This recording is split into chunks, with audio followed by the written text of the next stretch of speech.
Chapter 1. Understanding the Real Meaning of Mind Reading. Welcome to Chapter 1 of The Art of Reading Minds by Henrik Fexius.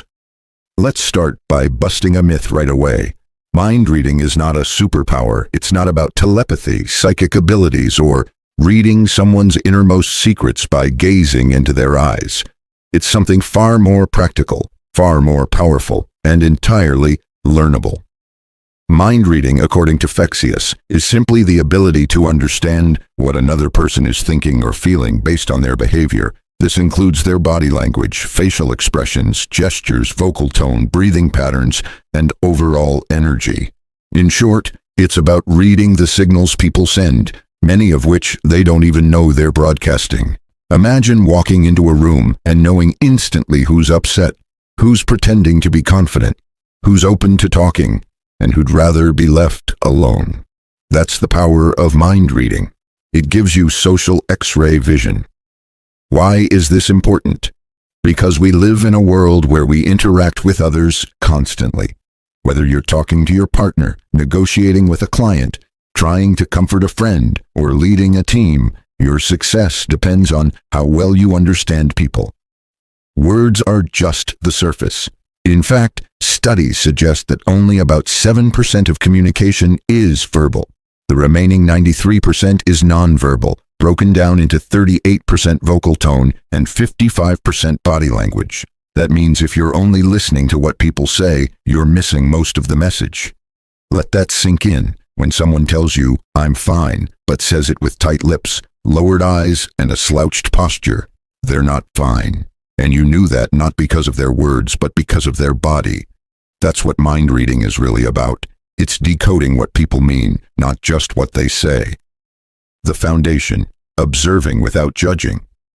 The first skill to build as a mind reader is observation without judgment. Most people observe others through a filter of their own beliefs, experiences, and assumptions. This distorts the truth.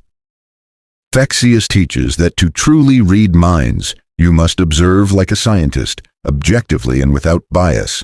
Don't assume that crossed arms mean defensiveness, or that a smile always means happiness. Context is everything.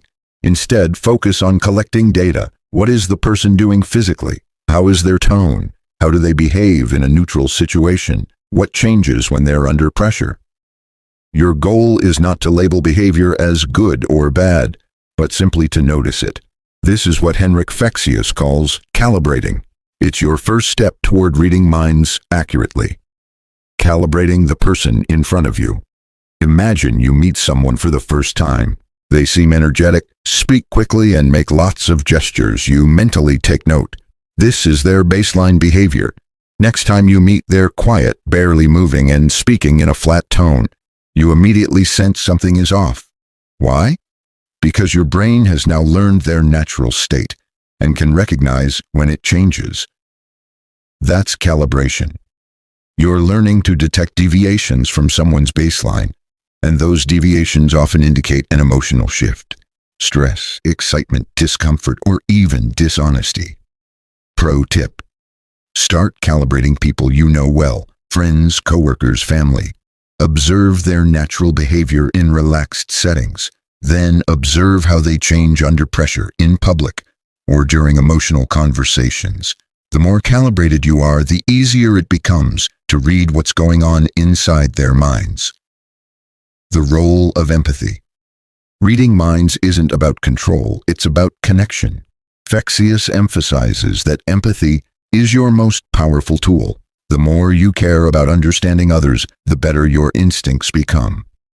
Empathy doesn't mean feeling what others feel. It means being aware of what they might be experiencing and respecting it. Ask yourself, what might this person be going through right now? Are they anxious, excited, hiding something? What clues can I gather from their face, body, or tone? When you approach people with genuine curiosity and kindness, they open up more. You don't need to be manipulative to read minds. You just need to be present. Real-life example: the silent meeting. Let's look at a real-world example. Imagine you're in a business meeting. A colleague is presenting an idea, and one of the managers is sitting back in their chair, arms crossed, foot tapping. They haven't said a word. Most people might ignore them, but if you're reading minds, you're picking up the signs. Their crossed arms suggest a barrier. The foot tapping shows impatience. Their silence may indicate disagreement, or they're waiting to speak up with a challenge. You decide to address them gently. Do you have any thoughts on this direction? They immediately sit forward and say, "Actually, yes, I was just trying to decide the best way to raise a concern." You've just unlocked a hidden dynamic in the room because you noticed what no one else did. That's the power of observational empathy. Exercises to build awareness. Fexius offers simple but powerful exercises to strengthen your mind-reading muscles. People watching with purpose. Next time you're in a cafe, on a train, or at the mall, watch people quietly. Try to guess their emotional state based on body language. Are they stressed, happy, bored? Silent movie challenge. Watch a movie or TV show on mute. Try to follow the story using only the characters' expressions and gestures. This builds your ability to decode nonverbal communication. Mirror journal. After social interactions, reflect in a journal. What did you notice in the other person's behavior? Did anything seem off? What clues did you pick up? How did their body match or contradict their words? These small habits sharpen your perception, and over time you'll begin to notice things others completely miss. Summary. What you've learned in Chapter 1. Mind reading is not magic, it's mindful observation. Over 90% of communication is nonverbal. The key to reading minds is noticing patterns and changes in behavior. Empathy, calibration, and presence are your foundational tools. Practice makes perception sharper. In this chapter, you've unlocked the first secret, that understanding others doesn't begin with speaking, it begins with watching. The art of reading minds starts with silence, observation, and curiosity. As we move into Chapter 2, we'll explore how to decode specific physical cues, the language of the body. You'll learn how hands, posture, eyes, and even breathing can reveal what someone is truly thinking before they ever say a word. Chapter 2. The Secret Language of the Body. Welcome back. In the previous chapter, we uncovered the foundation of reading minds, observation, calibration, and empathy. Now, in Chapter 2, we dive deeper into the body's secret language. Because when words lie, the body still speaks. Henrik Fexius emphasizes one powerful truth. The body can't hide what the mind is thinking. Even when someone tries to conceal their thoughts, their body will leak small unconscious signals, also known as micro-expressions or nonverbal cues. These signals are the key to unlocking hidden emotions. Let's explore the body's vocabulary in detail. 1. Facial expressions, the window to emotion.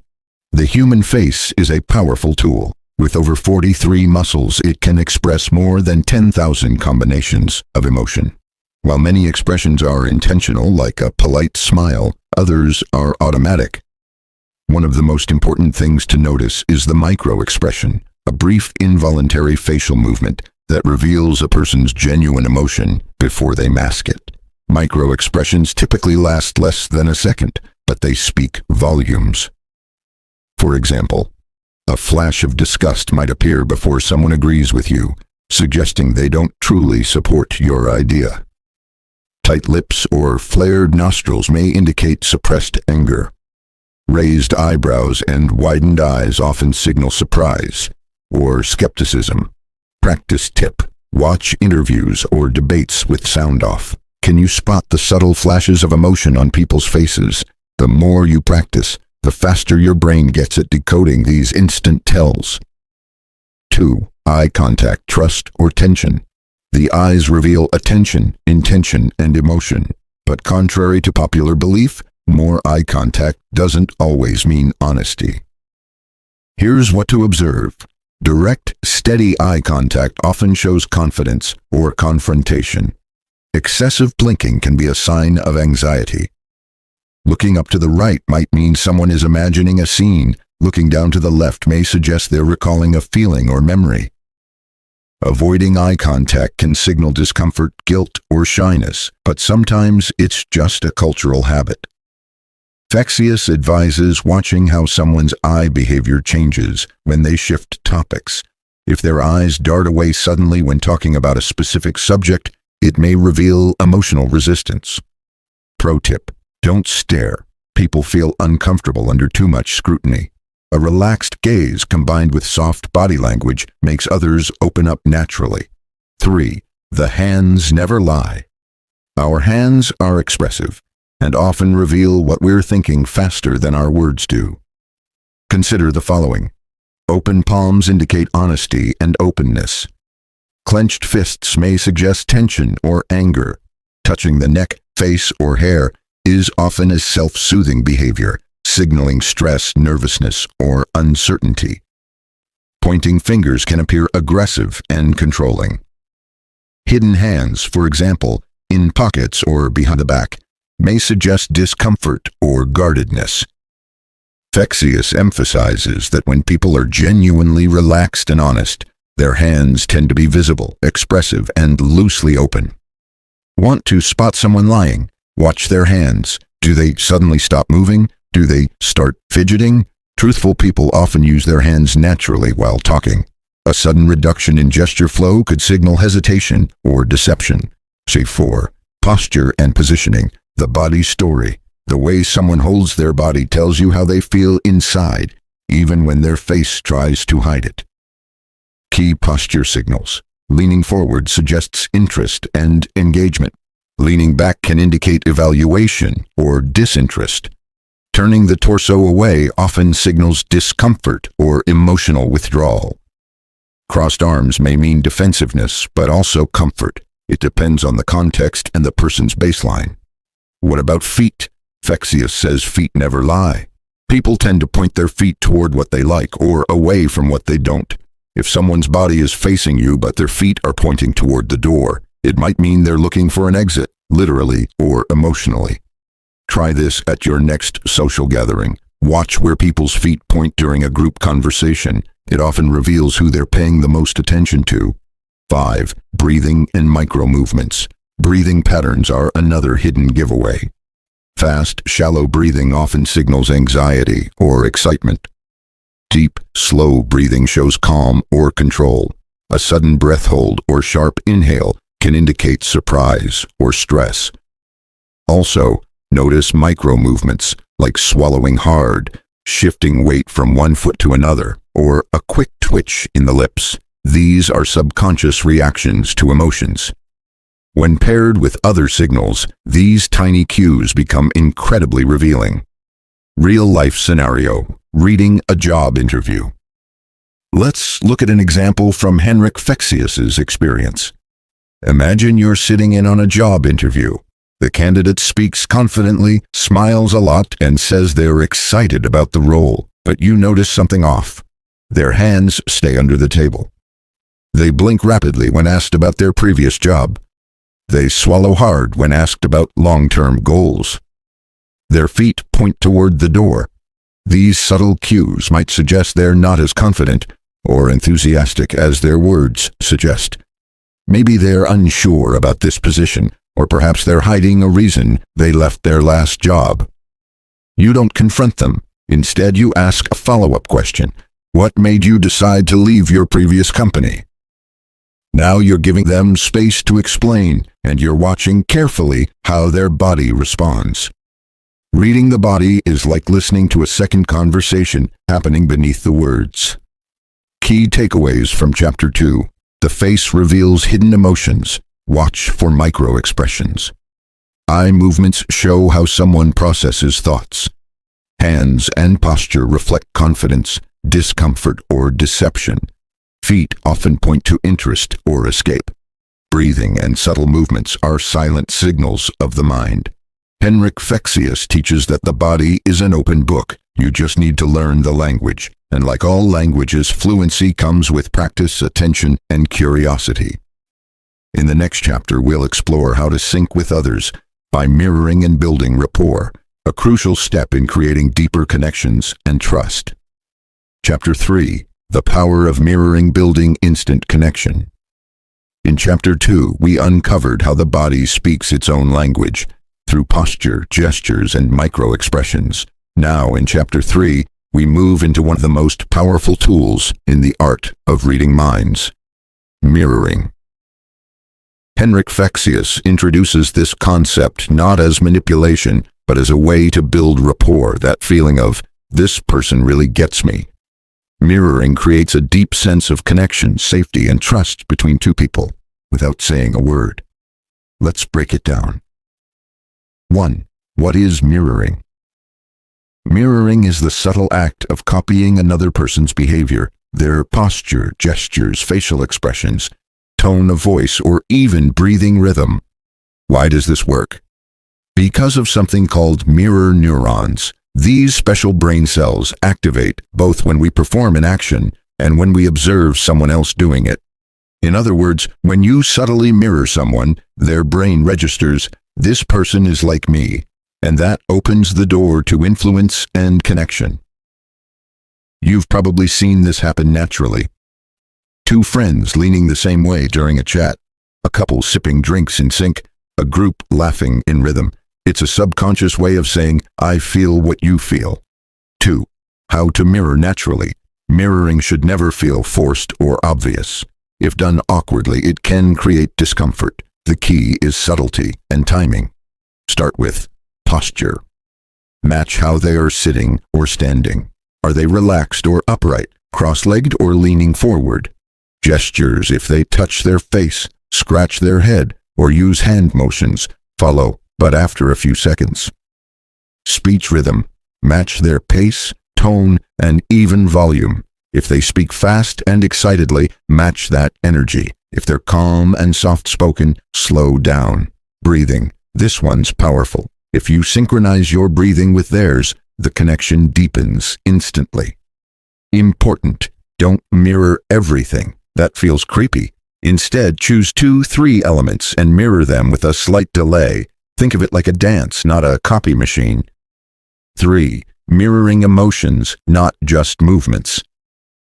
Fexius teaches that the most effective mirroring happens emotionally. If someone is feeling anxious, meet them with calm empathy, not hyper energy. If they're enthusiastic, match their excitement. This is called emotional calibration, tuning into someone's emotional state and reflecting it with sincerity. Example: imagine your friend is stressed about an exam. They're pacing and talking fast.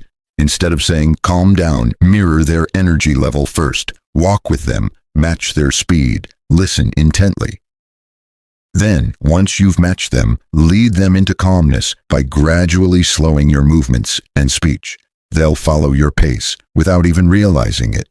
This is called pacing and leading. First, you join them where they are. Then you guide them where you want them to go. 4. Building trust with mirroring.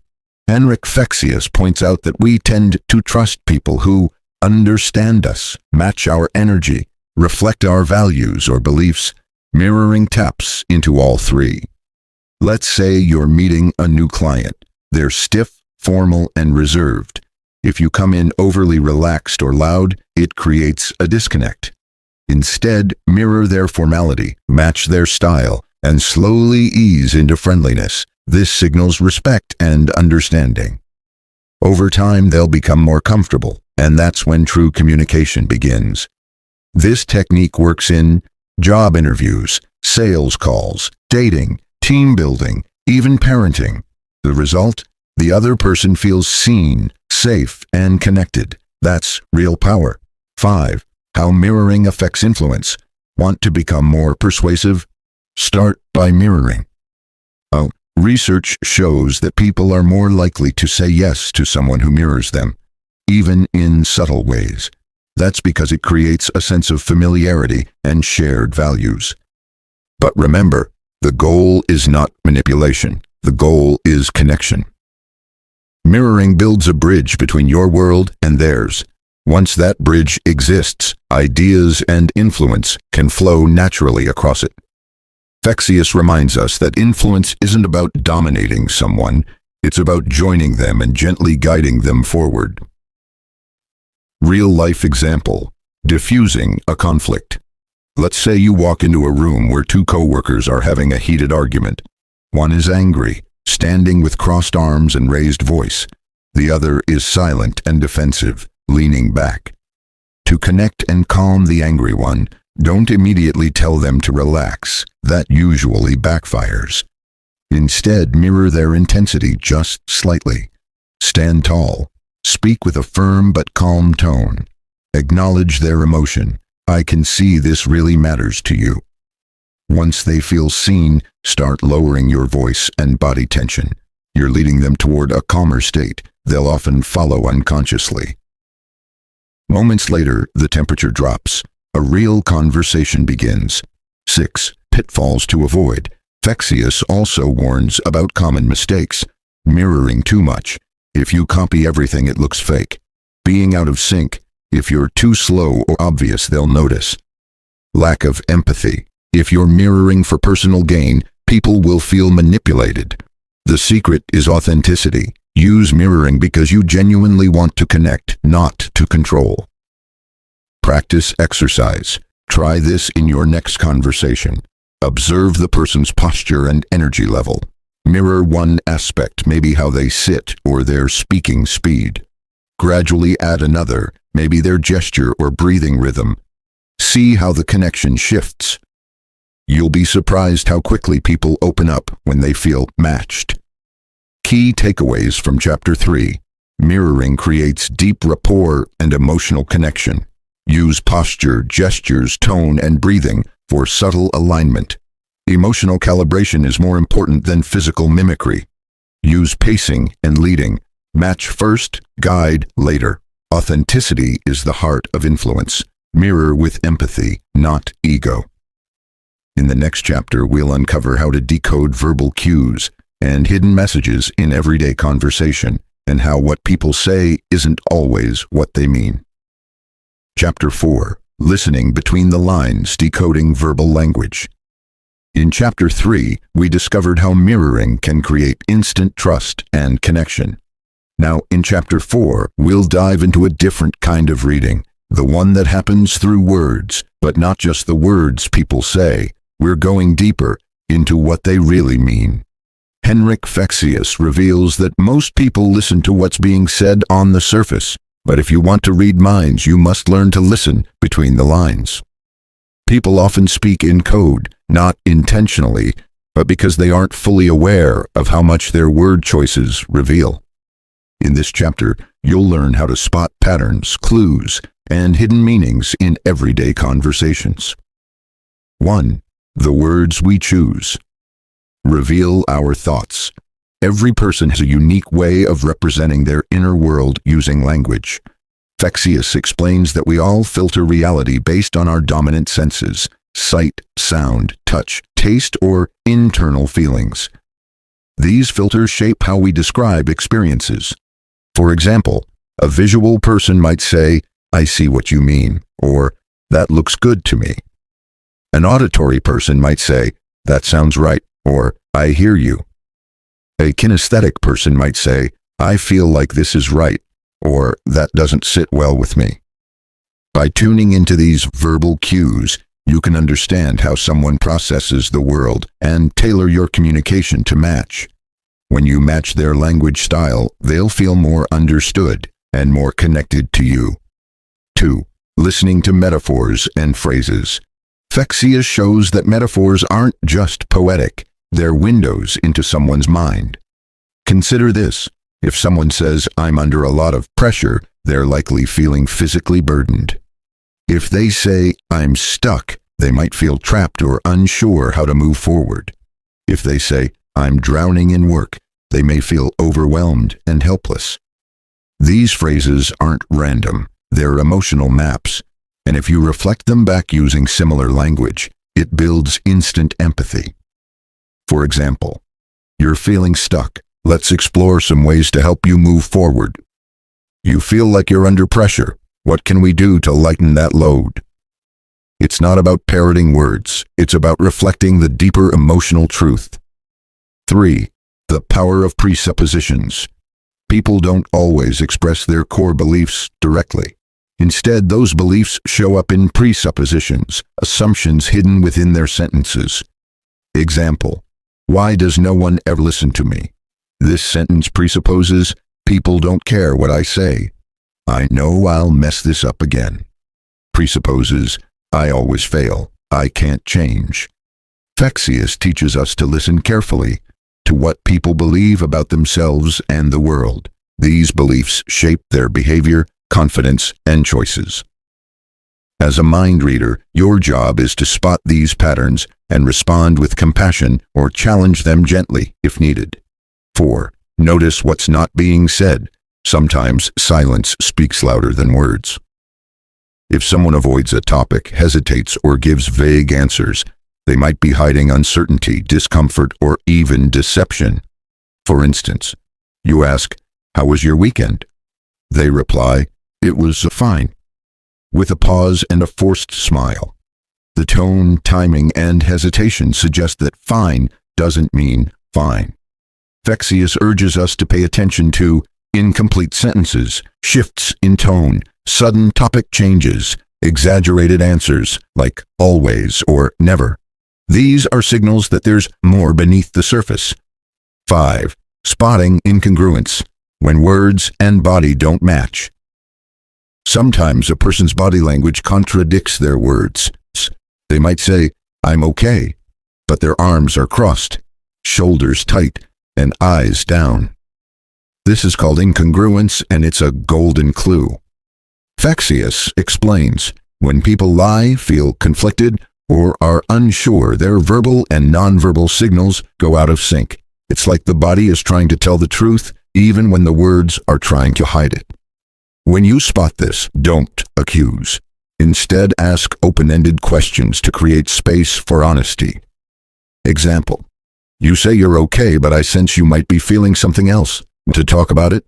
This approach encourages safety and honesty, and that's where real communication begins. 6. Using verbal cues to influence and guide. Once you can recognize someone's language patterns, you can use that to guide the conversation more effectively. For example, if someone often says, "I just can't see how this will work," respond with visual cues. Let's look at the big picture and visualize some possible paths. If they say, "This doesn't feel right to me," use kinesthetic cues. What would make this feel more comfortable or grounded? Speaking their language builds instant trust and allows you to gently influence their perspective. Real-life application: coaching a team member. Imagine you're a team leader and an employee says, "I always mess up when it comes to presenting." Instead of brushing it off, listen deeply. This sentence contains presuppositions, "I always fail," and emotional language, "mess up." A powerful response might be, "You feel like presentations haven't gone the way you wanted in the past. What would a successful one look like for you?" By reflecting their language and asking thoughtful questions, you help shift their mindset without resistance. 7. Don't just listen, understand. Fexius emphasizes that the art of reading minds is not about guessing what people are thinking. It's about creating a space of understanding so they feel safe enough to reveal what's really going on. Words are tools, but it's how you listen to them and respond that creates transformation. Practice exercise. Next time you're in a conversation, listen to the exact phrases the person uses. Identify if they use visual, auditory, or feeling-based words. Reflect back their style with your own words. Notice if they relax, open up, or become more engaged. The better you become at hearing the deeper message, the more powerfully you can respond and connect. Key takeaways from Chapter 4: Language patterns reveal how people think and feel. Match sensory language styles to build connection. Listen for metaphors and presuppositions to uncover beliefs. Watch for incongruence between words and body. Reflect language back with care to guide conversations effectively. In the next chapter, we'll unlock how to spot lies and deception and how to trust your intuition when something feels off. Chapter 5. The Truth Behind the Lies, Detecting Deception and Hidden Motives. Welcome to Chapter 5. We've learned how to observe body language, mirror emotions, and decode verbal clues. Now we step into one of the most fascinating and sensitive areas of reading minds, detecting deception. Let's be clear, this is not about becoming a human lie detector to accuse or expose people. It's about developing your intuition, sharpening your perception, and knowing when something doesn't add up. Henrik Fexius reveals that most lies aren't criminal. They're subtle, social lies, emotional cover-ups, or moments when people hide parts of the truth to protect themselves or others. But even those lies leave a trail. And when you know what to look for, you can read the signs with clarity, compassion, and confidence. 1. Why people lie. Fexius explains that people lie for many reasons: to avoid conflict, to protect their image, to prevent embarrassment, to manipulate or gain control. But not all lies are malicious. In fact, many are defensive, a way of saying, I don't feel safe showing my real self. That's why mind reading isn't about catching lies. It's about understanding what the lie is protecting. 2. The telltale signs of deception. There's no single movement or phrase that proves someone is lying, but there are clusters of signals that suggest something isn't right. Here are common indicators: avoiding eye contact or suddenly holding it too intensely, over-explaining or giving unnecessary details, touching the face, nose, or mouth frequently, fidgeting or shifting body position rapidly. Incongruence, words say one thing, body says another. Delayed responses, as if rehearsing answers mentally. But the real magic comes when you compare this behavior to their baseline. 3. Establishing a baseline. Fexius emphasizes, to detect deception, you must first know the person's normal behavior. Some people avoid eye contact all the time. It doesn't mean they're lying. Others fidget naturally or pause before speaking.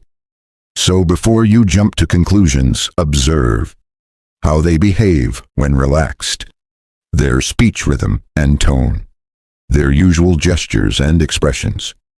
Once you know their baseline, you can spot when things shift, and that shift is your clue. 4. Spotting the emotional disconnect. When people lie, there's often a disconnect between their story and their emotion. For example, they say something sad but their face is flat or even smiling. They express joy but their voice is dull and monotone. This mismatch is a signal. The brain struggles to fake both content and emotion simultaneously, so one often slips. Pay attention to whether the emotion matches the story. If not, explore further, gently. 5. Verbal clues to watch for. Fexius points out specific phrases that may suggest dishonesty. To be honest. Why preface honesty? I swear to God. Honestly, I don't remember. Why would I lie to you? These are often defensive phrases, meant to convince you rather than communicate naturally. Also, note if someone repeats your question before answering. It may be a sign they're stalling for time. 6. The power of pauses and gaps. Sometimes it's not what's said, but what's not said. Long pauses, abrupt subject changes, skipping details they'd normally mention. These gaps can signal discomfort or a hidden agenda. Here's how to respond without pressure. That's interesting. Tell me more. You paused there. What were you thinking? You mentioned X, but not Y. I'm curious why. This gentle curiosity often opens doors, if the person is ready. 7. Trusting your intuition. Henrik Fexius emphasizes that your gut feeling is one of the most powerful tools in mind reading. Have you ever felt something was off in a conversation, but couldn't explain why? That's your subconscious detecting microsignals, tiny gestures, tone changes, or emotional inconsistencies. You don't need to prove it, just trust it enough to explore deeper. Your intuition is not a courtroom, it's a compass. 8. Creating a safe space for the truth. The more judgmental or aggressive you are, the more people will lie. Fexius urges us to create an environment where people feel safe, accepted, not threatened. When people feel safe, they lower their guard, and the truth emerges naturally. So instead of saying, "Are you lying to me?" try, "It's okay if that wasn't the full story. I'm here to understand." This approach invites honesty, not fear. Real-life example: a friend hiding stress. Imagine a friend says, "I'm doing great," but their shoulders are slouched, their voice is flat, and they keep touching their neck. You sense something's off. Instead of confronting them, you gently say, "You say you're okay, but I'm sensing something else. Want to talk about it?" This creates a moment of honesty and deeper connection. You didn't accuse, you observed and responded with care. That's real mind reading. 9. Deception in professional settings. At work, lies are often subtle. "I'm almost done with that project, but haven't started. No issues here, but problems are brewing." Learn to listen for overcompensation, excessive confidence to mask insecurity, deflection, changing the topic or blaming others, vagueness, lack of details or specificity. When you sense this, don't push. Ask clarifying questions. What does done look like? What's the next step from here? What challenges are you seeing right now? This helps you get to the truth without creating resistance. 10. Know when to let it go.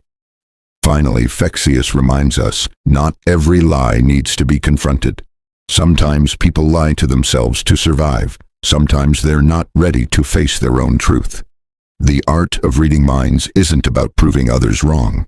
It's about empathy, awareness, and knowing when to speak and when to stay silent. When you listen, observe, and respond with compassion, even hidden truths begin to reveal themselves. Key takeaways from Chapter 5. Lies often reveal fear, not malice. Look for clusters of behavior, not just one sign. Establish baselines to spot changes. Watch for mismatches between words and emotion. Use questions and empathy, not confrontation, to uncover truth. In the next chapter, we'll explore how to influence others without manipulation, using the power of subtle cues and emotional alignment. Chapter 6. Influence without manipulation, guiding minds with subtle power. Welcome to Chapter 6. Now that you've learned how to observe thoughts, detect hidden feelings, and sense truth beneath the surface, we step into a deeper realm: influence. Henrik Fexius makes a bold claim. You are always influencing others, whether you realize it or not. But influence isn't manipulation. Manipulation is when you force, deceive, or pressure someone into action. Influence is different. It's about guiding someone's thoughts or emotions without violating their trust. It's a skill you can use to motivate your team, help a friend make a wise choice, support your child's growth, or simply improve your everyday communication. Let's unlock the subtle psychology behind real influence. 1. The foundation of influence: connection. Before you influence anyone, you must connect with them. Why? Because people don't follow logic, they follow trust. Influence begins when the person feels seen, understood, respected. Fexius says, your ability to influence begins the moment someone feels safe in your presence. And how do you create that? Through the skills we've already discussed: eye contact, mirroring, active listening, emotional empathy. Without connection, influence becomes manipulation, but with connection, it becomes guidance. 2. The rule of reciprocity. One of the strongest forces in human behavior is reciprocity. When someone gives us something, attention, kindness, help, we feel an urge to give something back. To influence someone, begin by offering value. Give them genuine praise. Help solve a problem. Share useful insight. Make them feel important. When they feel uplifted by you, they naturally open their mind to your suggestions. This is influence rooted in generosity, not control. 3. The power of subtle framing. How you present information changes how it's received. This is called framing. Example: instead of saying, "You should exercise more," try, I've noticed how much better I feel when I take a short walk each morning. Have you ever tried that? You're not giving orders. You're sharing a story, a feeling, or a suggestion. This invites curiosity, not resistance. Fexius shows that small changes in phrasing can create big shifts in behavior. 4. Mirror their language. People trust those who sound like them. That's why Fexius teaches the technique of verbal mirroring. Listen for their word choices, pace of speaking, emotional tone. If they say, "I feel stuck," don't respond with logic, respond emotionally. "That sounds frustrating. Want to talk through it?" By using their language, you step into their world, and that builds influence from within. 5. Influence through questions, not commands. Telling people what to do creates resistance, but asking the right question triggers ownership. Instead of saying, "You need to change your attitude," ask, "What's something you could shift today to feel a little better?" Questions don't challenge a person's ego. They invite reflection. When the idea feels like it came from them, they're far more likely to act on it. 6. Use anchoring to influence emotion. Fexius introduces the concept of emotional anchoring. Here's how it works. Help someone access a specific emotion, like calm, joy, or motivation. Link it to a physical gesture, like touching their hand or pointing to an object. Later, when you repeat the gesture, it reignites the emotion. It's subtle, powerful, and respectful. You're not controlling their emotions. You're simply helping them reconnect to their own internal resources. 7. Nonverbal influence, the silent power. Words are only part of your influence. In fact, your body speaks louder than your voice. Here are a few nonverbal influence tools. Open posture conveys confidence and receptivity. Head nodding encourages agreement.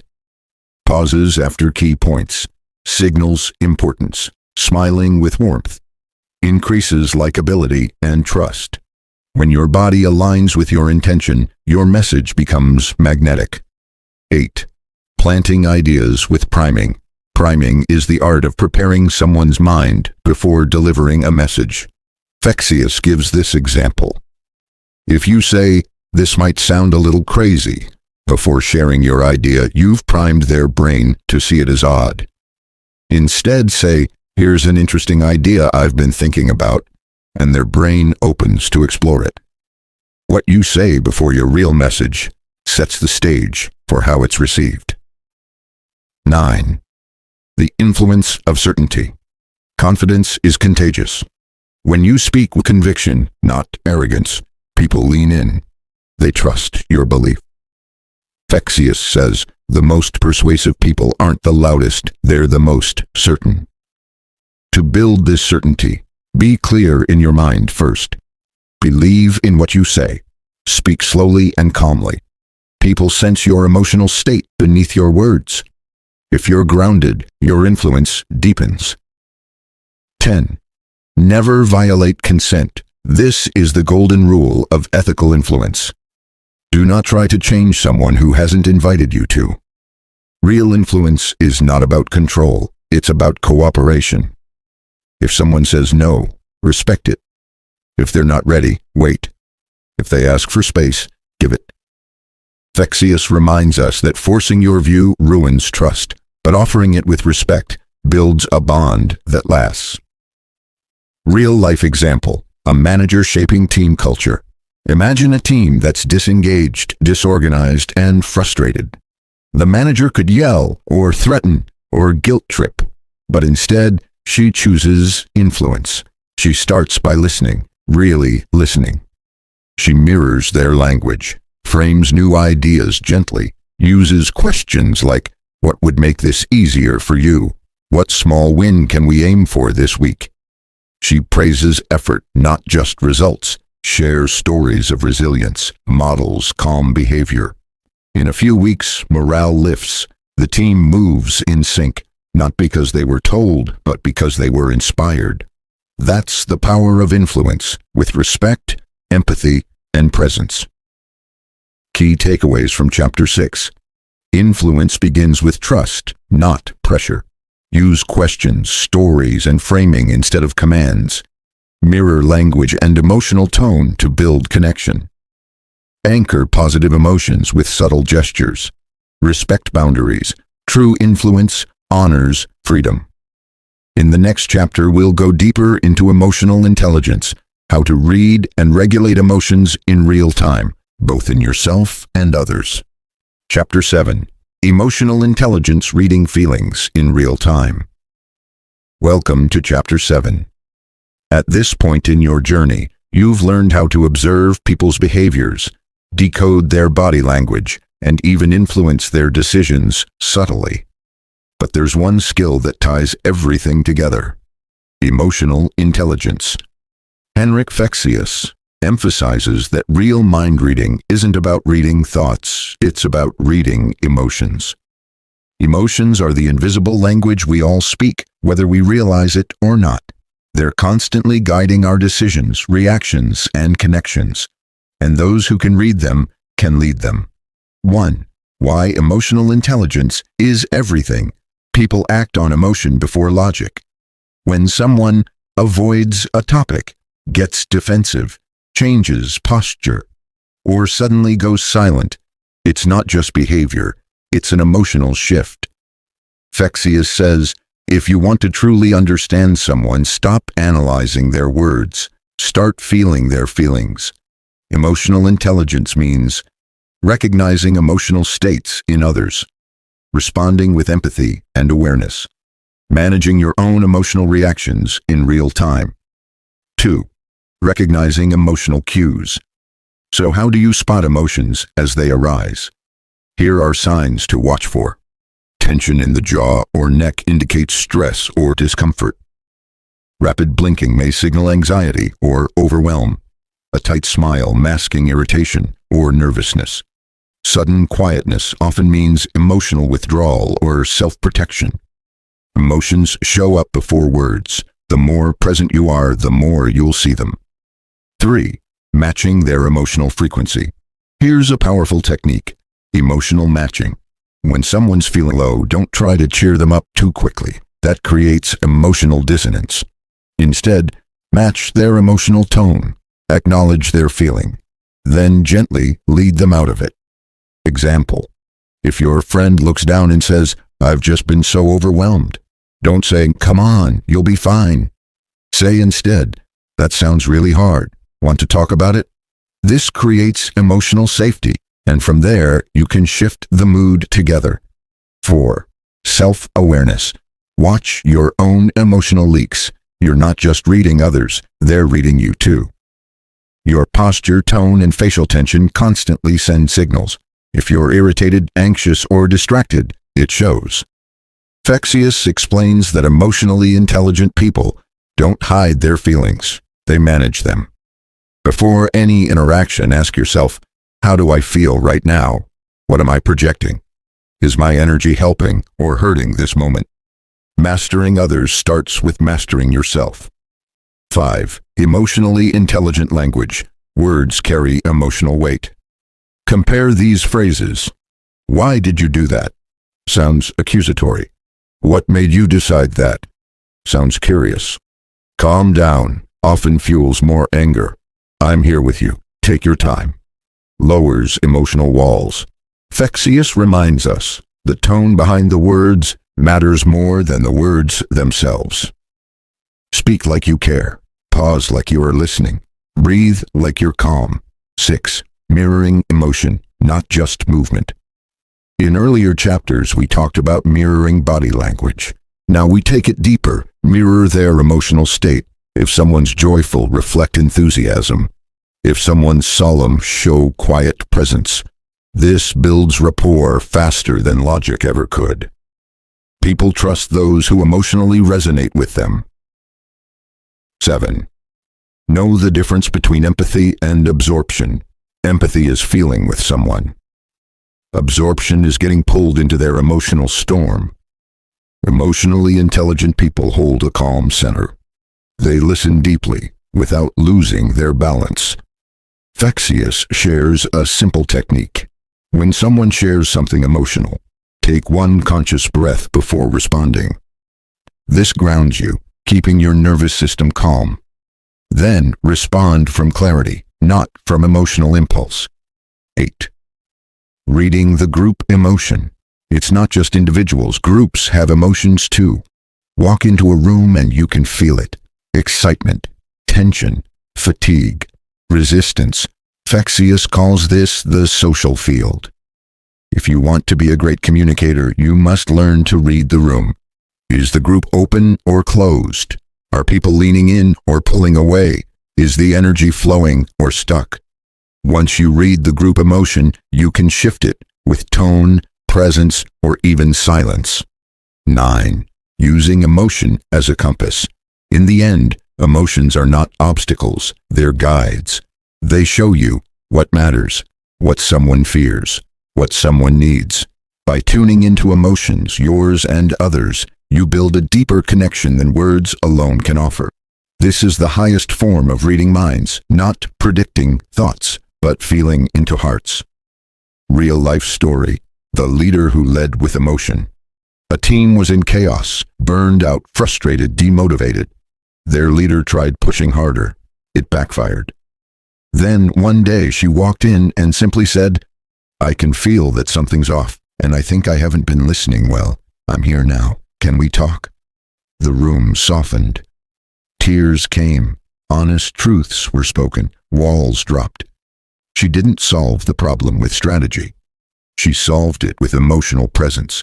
That's what reading minds really means. Key takeaways from Chapter 7.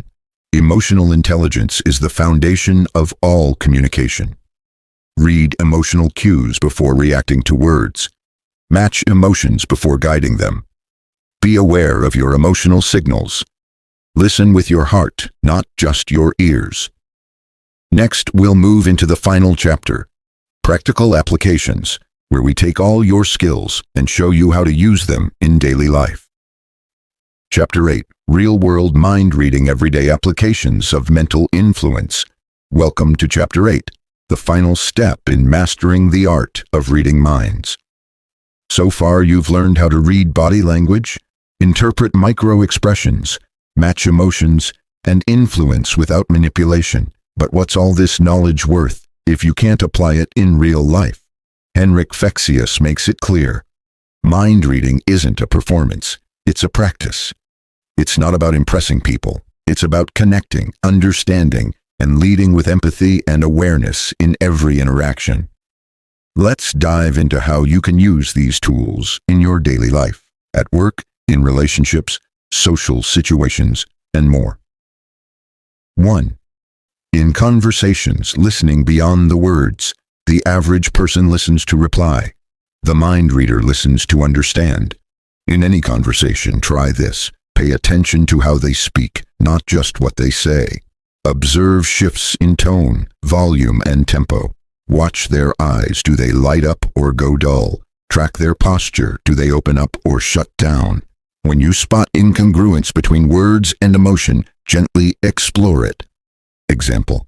They say, "I'm fine," but their voice is flat and shoulders tense. You respond, "You don't sound fine. Want to talk?" This opens the door to deeper, more meaningful connection. 2. At work, reading the room and leading effectively. In meetings, presentations, or team dynamics, mind reading gives you an edge. Let's say you're pitching an idea and your client starts crossing their arms, leaning back and avoiding eye contact. Don't just push through your script. Pause. Ask something like, "Does that sound aligned with what you need?" Or even better, "You seem hesitant. Can I clarify something?" By naming the feeling without judgment, you show emotional leadership. Teams follow those who make them feel seen and safe.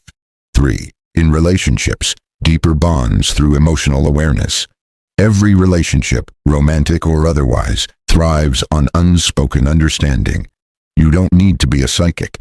You just need to notice when your partner withdraws slightly, when their responses are shorter than usual, when their smile is a little less bright. Then ask with care, "What's going on in there? You've been quiet. Are you okay?"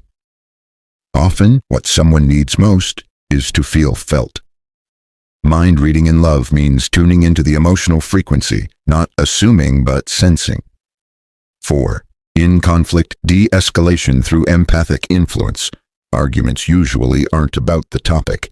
They're about emotional signals being ignored.